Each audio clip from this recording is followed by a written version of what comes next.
Hello, I'm Lachlan Monaghan, a principal of Birmingham World Ballet. I'm delighted to be kicking off our celebrations of World Ballet Day with a world premiere of Axios, a dance film piece I choreographed earlier this year. Axios in Greek means worth or value, and I'd read that axiology is loosely the study or the theory of something's value. We'd just finished a long run of Swan Lake, a ballet where the swans absolutely hold that production together night after night. And I thought it would be really interesting to continue to explore the incredible value that those dancers hold within our company. I chose a group of artists, first artist and soloist ladies, with the very simple aim of showing them off and giving them a chance to shine as individuals. I think that they're the beating heart of a ballet company, and I wanted to continue to highlight the incredible value that they hold. My choreographic approach is very music-led. I'm very much inspired by the music, and that continued to guide me through the creative process.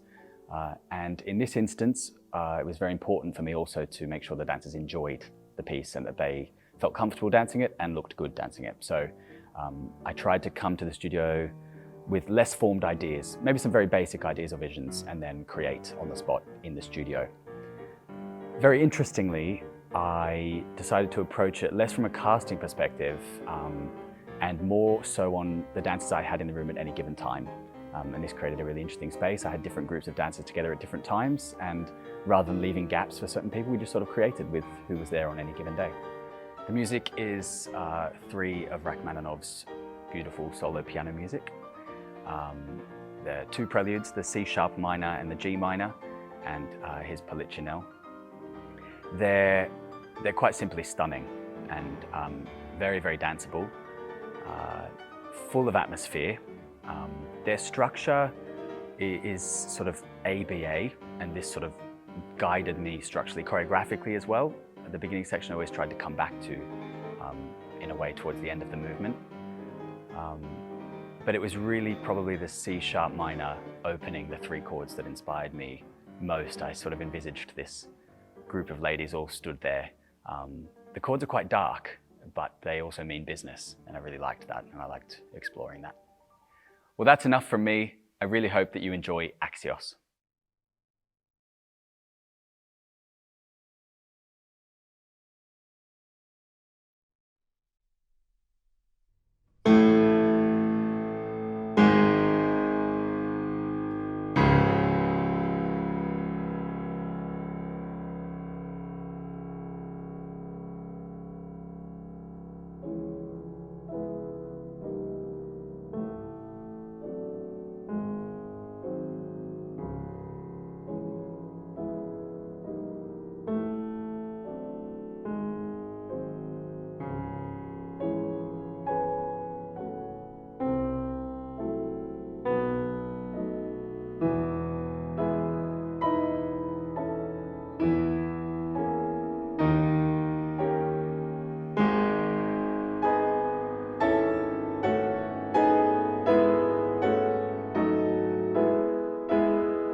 So I'm Dominic Antonucci, and I'm the Assistant Director of Birmingham World Ballet. The company was in such fine form following the Swan Lake tour that I wanted to build and maintain that positive momentum.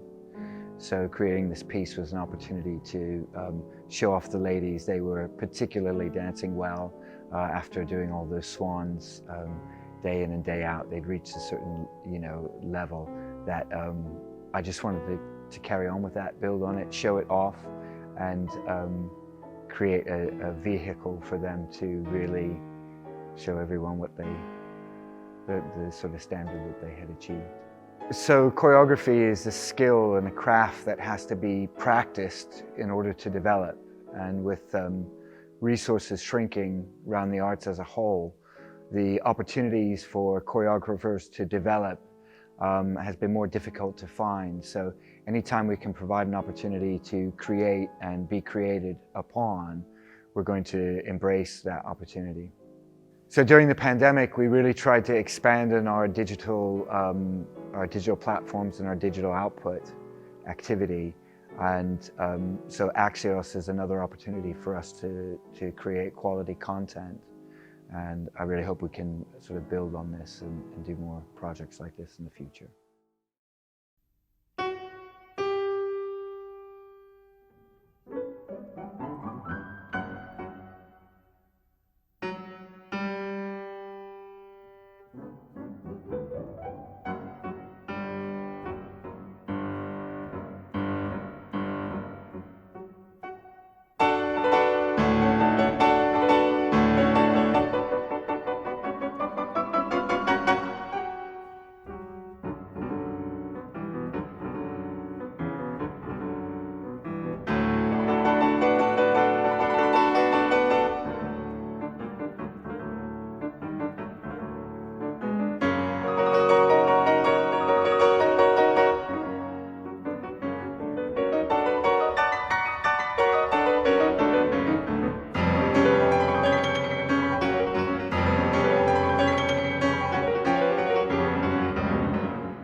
Hi, I am Dr. Nick Allen. I'm the Clinical Director of Birmingham Royal Ballet Company. Point work, actually just balletic technique, skill-wise, dancers are extraordinary, absolutely extraordinary. And that repetition of movement that comes from class every day, that's where they've created the efficiency that we see and the skill that we see. And whilst that gives them their aesthetic clarity, it also enables them to perform the 150, sometimes 170 shows a year, which is really important. Athletic pursuits maybe don't always have that same level of skill. What they have in their sort of back pocket is they have different levels of fitness and strength. So actually a cross-fertilization of those two ideas is ideal. So where you take a highly skillful dancer and you give them a backup generator where they are stronger and they're fitter, but with their level of skill, whereas you might take an athlete or a sprinter and you say if they execute the movements more efficiently with their natural power, well, they will get an enhanced performance out of that. I think for me, one of the most interesting things about working with dancers is because my background was always in professional Olympic sports, is I came in without, any knowledge whatsoever. So I think that was in my benefit to some degree because I had no biases. I just had to ask questions, I had to observe, I had to learn. I couldn't say, well, this is how I did it when I was a dancer, because that's just one person's opinion, where I would work hard to collect a lot of opinions. So that's the bit that's really intrigued me. It's really interesting as to how dancers move and how they achieve what they do. And I really love the idea of efficiency. Efficiency in everything that we do in life creates far better outcomes. So I really enjoy that side of things. And if I'm honest, they're a great bunch of people to work with.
Is there bloopers for this? Because maybe there should be, because the three of us together are all going to be like, huh? Day 2. Day 2 when it all went wrong. At 6 o'clock. Day 2. I'll do it. Day 2. I think working with Lachlan on this piece was, I think we all had a lot of fun. It was nice to work with him because he's obviously a colleague. So it was really nice to work with him in like a different way. I really enjoyed his way of moving and all the movement that we created. And I think he allowed each of us, like as individuals, to have our own moment, to show what we can do, and then also show how we work as a group as well, because we'd just done Swan Lake. So I think, you know, we were very much in that like group mentality, I feel, Yeah, I think he gave us space to use our strengths as a group and like individually have moments where we were really shining on our own, but also then come together as like a group and what we do best a lot of the time, or have done, you know, getting to these points in our careers. So it was a really comfortable, safe space for us to A, have fun, and B, like just do what we do really well. Yeah, absolutely. He was also really helpful, I think, when if we were tired or something, like he could tell because he sees us every day. Yeah. So I think he was just really helpful in the whole thing on how to get the best out of us at all times. Yeah, because he understands, because he's also a dancer. So I think it's important to nurture and encourage all kind of skills and creativity, because dancers are creative people, and I think a lot of people like to try out choreography and give it a go. And you know, Lachlan has done lots of choreography before, so it was really nice for us to all work with him together, and for him just to keep creating. I think it's always important to encourage those things. Absolutely, I mean, dance is a short career anyway, so it's nice to be able to, within the career, work on something that you might want to do post dancing. So I think it's really important that companies encourage that. Yeah, and like if you're working with people that are your peers and stuff like that, and if it's your first or one of your first choreographies, it's more comfortable to work with people that you know. Absolutely. So it's probably just a better experience to do it within a company. But also as dancers, like it's really nice to be in that process together. So he's creating, he has done some stuff before, but creating with us is it was a very collaborative kind of experience, I felt. So it's nice for us to work with new people and just different people, and keep working with, lots of different people. Yeah, absolutely. I just wanted to say how proud I am of what the ladies of the company have achieved and what Lachlan has created. I'm really pleased to present this piece for World Ballet Day. Thank you for watching Axios. Don't forget, at 8 p.m. today we have a live stream of our Sleeping Beauty Masterclass with Dame Darcy Bussell. Thank you for tuning in.